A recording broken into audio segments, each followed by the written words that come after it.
শ্বশুর বাড়ির লোক যখন গিন ফেলা হয়। ই ভগবান, আমি ওই বাড়ির মতো আমি শ্বশুর বাড়িতে 10 মিনিট বললাম, এবার কি হবে? মা মা মা, আমি কালকে খুব টায়ার্ড ছিলাম, তাই জন্য আমার দেরি হয়ে গেছে উঠতে। কি কাজ আছে বলে, আমি করে দিচ্ছি এখনই। কোনো ব্যাপার না, তোমার যতক্ষণ ঘুমাতে ইচ্ছা করবে তুমি ততক্ষণ ঘুমাবা। আসো, এসে আমি রান্না বান্না সব করে রেখেছি, এসে খেয়ে নাও।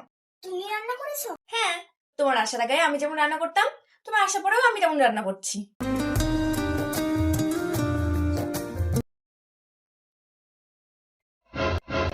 আরে বৌমা, তোমাকে এসব ঘুঁটে মুটে কিছু দিতে হবে না।